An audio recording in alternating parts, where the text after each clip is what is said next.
Welcome to another video. If you're watching this, click like, subscribe, leave comments, share the video.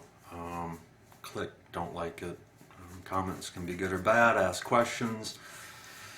I do what I can to answer them. Sorry it's been so long since my last video. I'm going to answer some questions. I had done a video, I don't know, Tuesday or Wednesday, but then got paranoid and didn't upload it.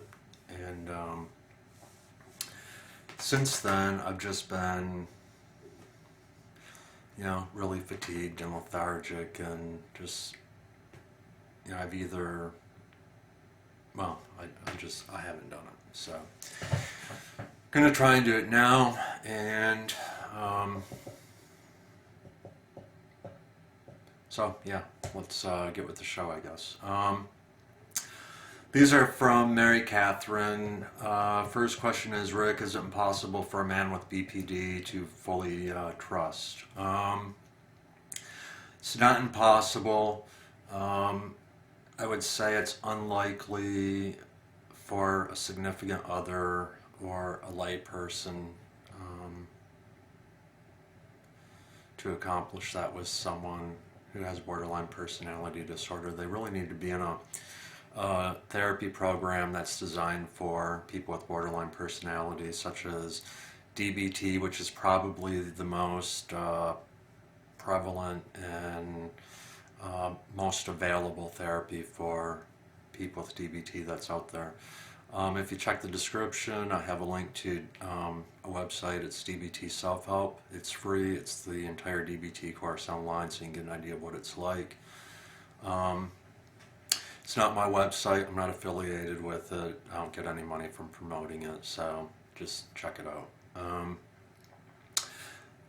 So that's the good.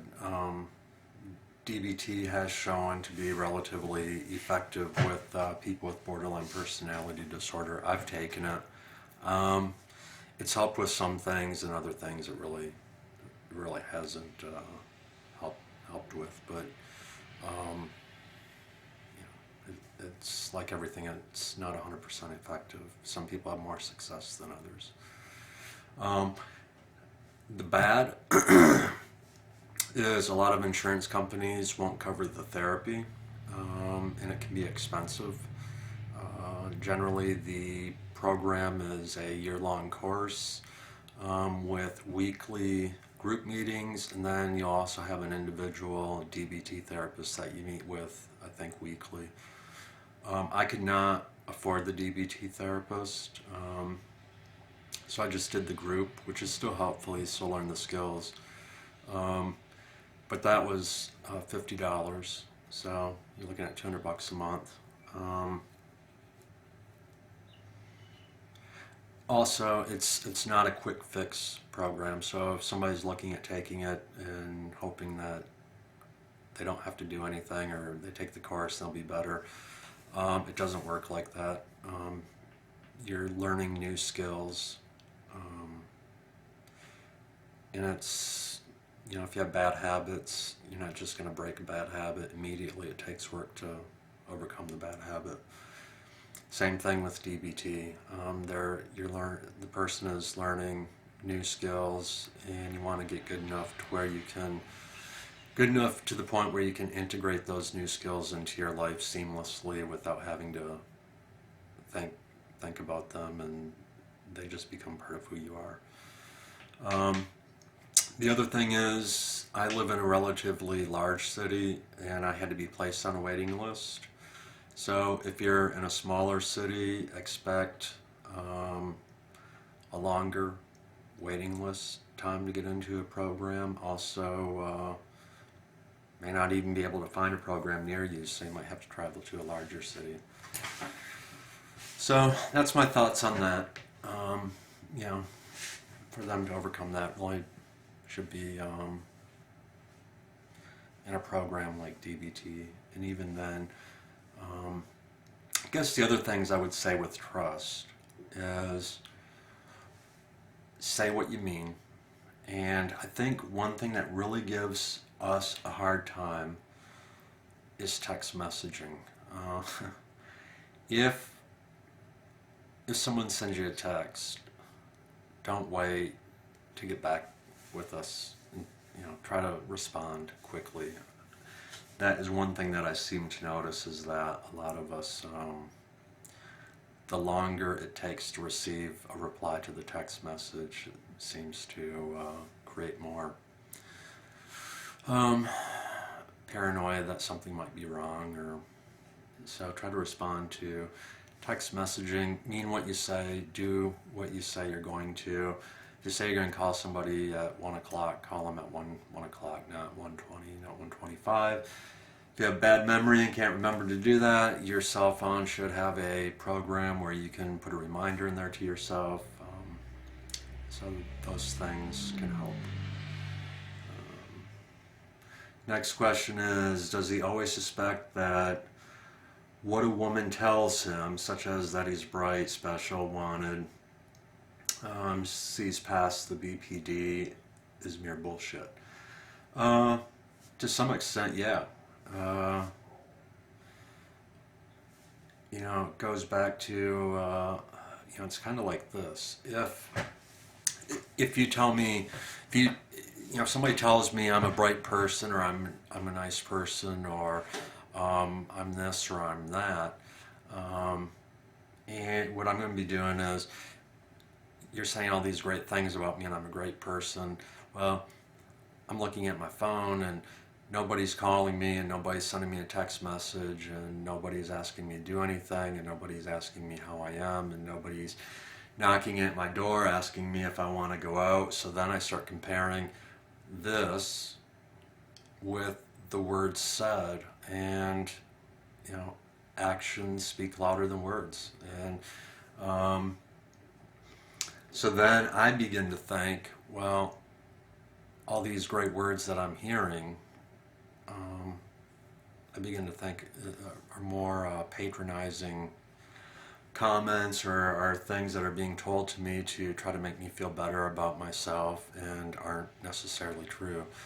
I think one way, if you want to say, rather than say you're a bright person, or what are these other things that you put in here, or that you're special, those type of statements apply to you, me, everybody. Everybody thinks that. So rather than do something like that, just add I think to it. I think you're special. I think you're bright. I think you're talented. Because then it becomes yours. It's your opinion. It's what you think. It's not necessarily what I think or what anybody else thinks. So that's one thing that you can do. Just add I think to whatever it is you want to say, because it makes it specific to you. And I might feel completely different.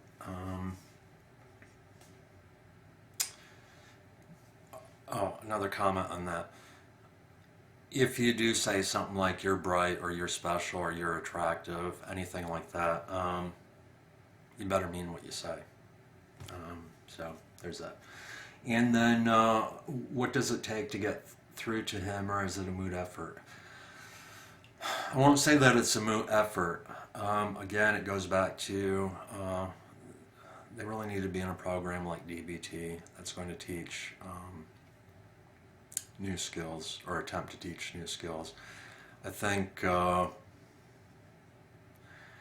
therapists even do this, and that is, when something BPD related happens, they try to rationalize the situation, and what they fail to realize is, with us, it's not the situation.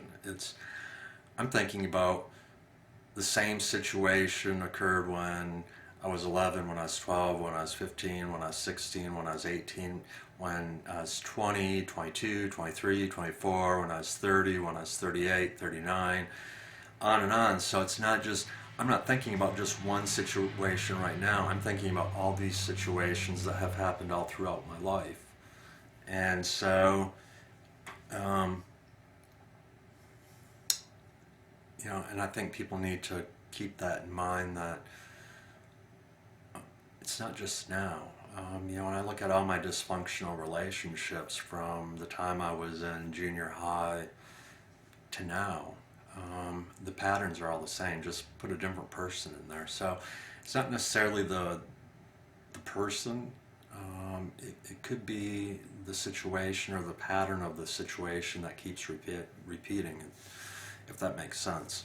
But it's also a good time that you might be able to learn exactly what they're experiencing by asking questions. You know, what are you thinking, or what are you feeling at the moment? You know, try to get try to find the underlying cause. Try to get more information if you can, to understand the big picture. Ask them. And I think a lot of us, during childhood and adolescence, we were in traumatic situations where we didn't have control. And as recently discussing with my therapist, that I think a lot of us want, we didn't have control in those traumatic situations, and now we're adults, and now we want that control. We're not going to give it up easily. And so I think that's something else that you need to keep in mind. And I think by asking questions, to some degree, you're giving them control over how the conversation goes, or what is given. And if you don't feel it's going anywhere, if you feel they're starting to get agitated, don't just say, we'll talk about this later. Ask them and let them make the decision if they want to talk about it later. So rather than say, we'll talk about it later and end it, I would take that as meaning you don't really care. But if you asked me and said, do you want to talk about this right now, or would you like to talk about this later? They're giving me the choice as to what do I want to do. And so if I said something like, let's talk about this later, then you might want to follow it up with something like, will you let me know when you want to discuss it? Again, it's giving them control. And when I would take my DBT class, there were times that I would get agitated in class and get up to leave.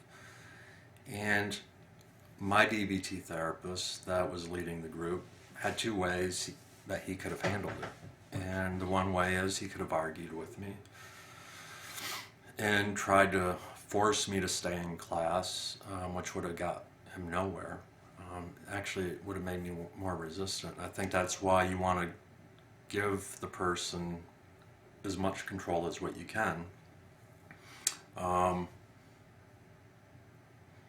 Losing my train of thought.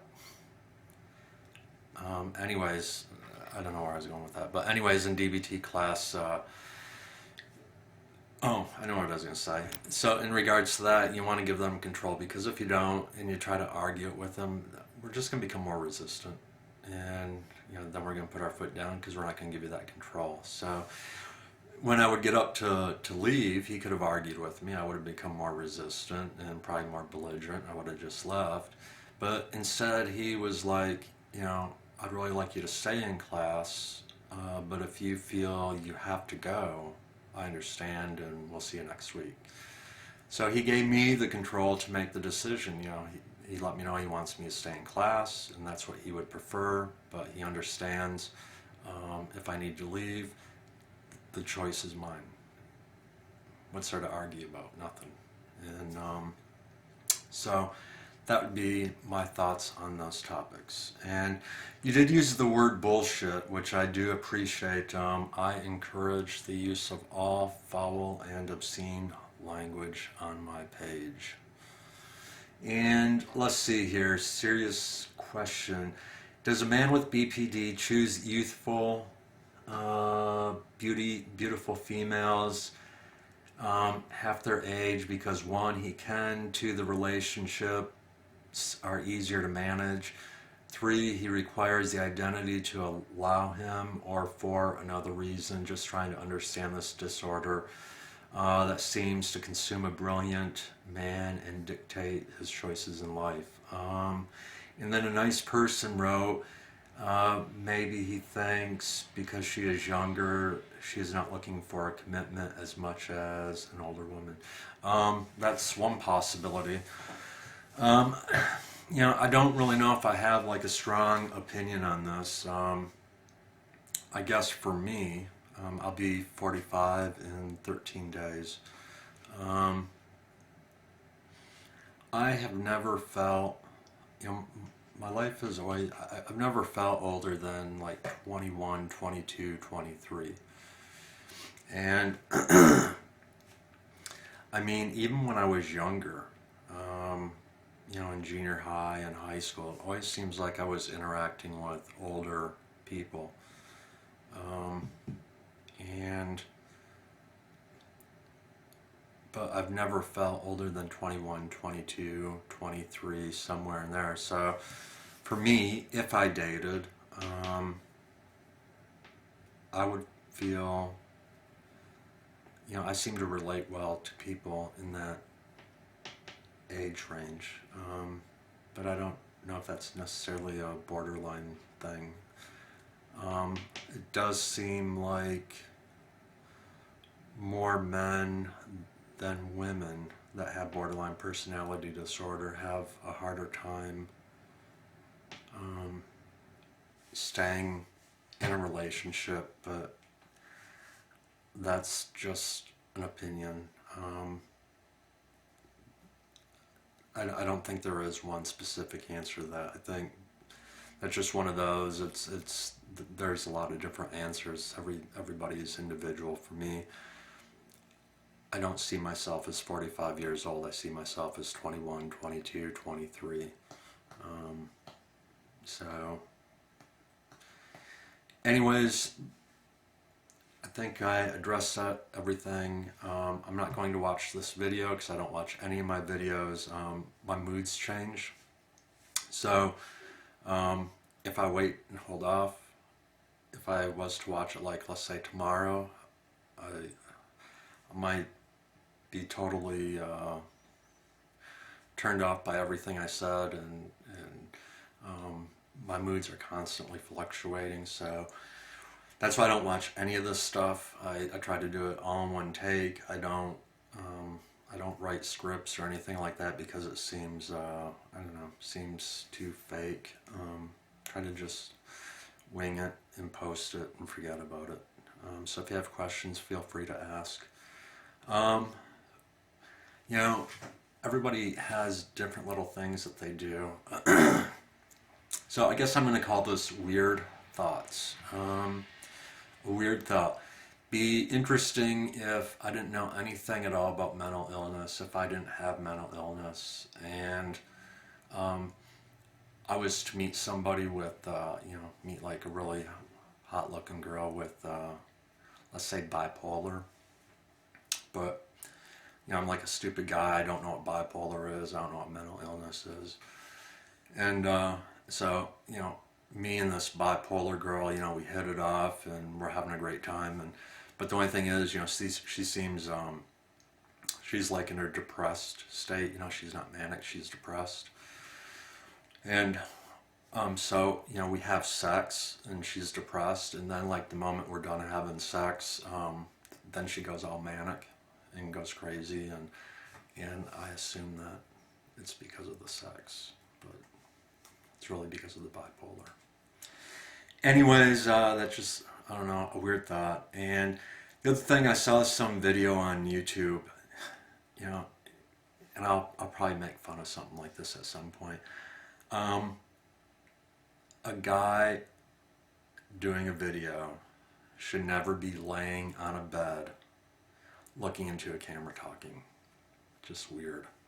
And so girls, it's okay to do that. Guys, it's, I don't know, kind of strange. So anyways, share the video, like it, subscribe, leave comments, check out DBT Self-Help. Even if you hate the video, tell me you hate it. Anyways, I guess, it's February 14th. It's Valentine's Day. Happy Valentine's Day, everyone. Talk to you next time. Bye.